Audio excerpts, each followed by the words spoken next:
The bike at number 4 takes riding to the max. Probably the most controversial motorcycle on the list. It's the exceptional Y2K. Well, this is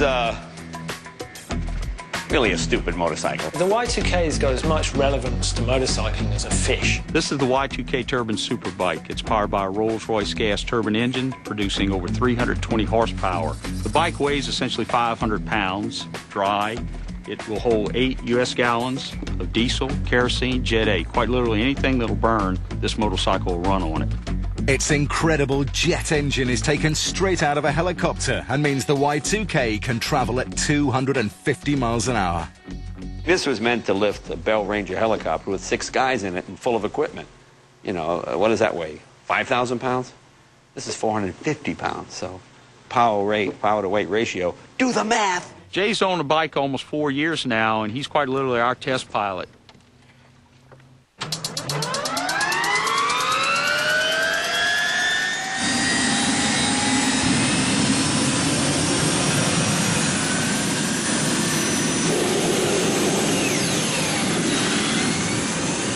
When we talk about distinctive sounds that motorcycles make, you know, you can hear a Harley Davidson, you can tell a Ducati that's coming.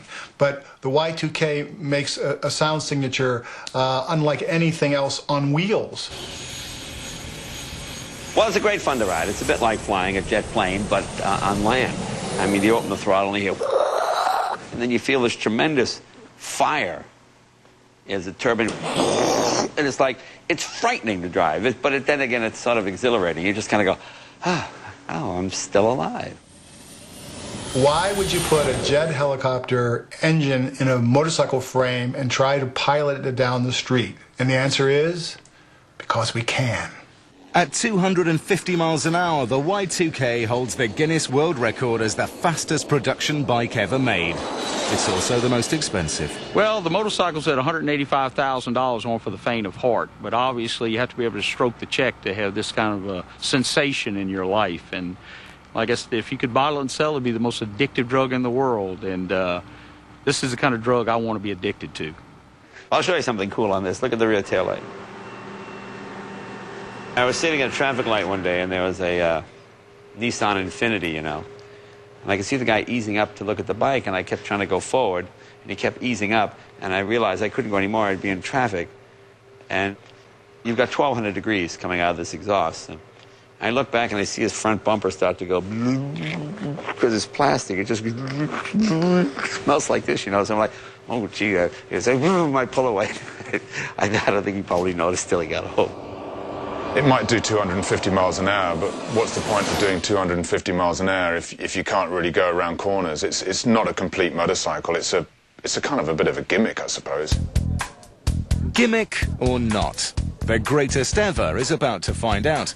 We've set up an experiment to test the sheer power of the Y2K's acceleration at Academia Military Airport, Louisiana. The Y2K turbine superbike is about to go head-to-head with an L-39 jet fighter. From a standing start, the bike hopes to beat the low-flying jet over a mile-long course. Certainly, I'm nervous. The rider is obviously the guy that's got this rocket between his legs.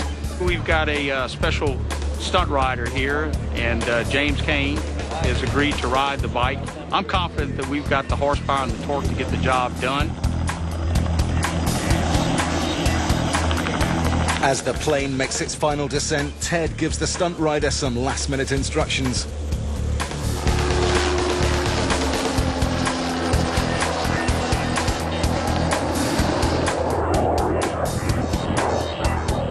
Oh, we're going to beat the planes, no doubt. It's just how bad now. I told him to let it all hang out. Don't hold anything back.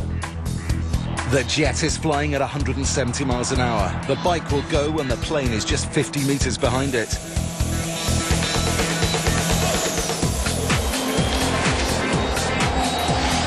It's a test of pure acceleration.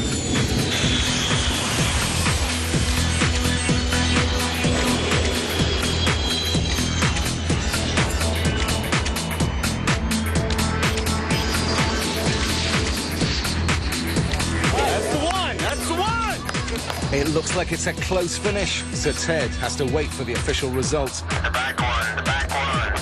All right. Thanks, guys.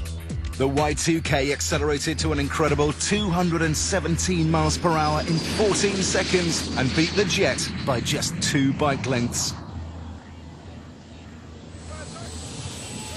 I think it's one of the greatest motorcycles because someone said, let's stick a Jet motor and 2 wheels. I mean, that's pushing the envelope. The Y2K doesn't do it for me at all. This is Top Gun. It really does scare you half to death, but it's great fun. I think they should get the points for just doing what no one else would have thought wise to do in the first place. Top Gun or not, the experts' decisions are split, and for that, the Y2K is stuck at number 4.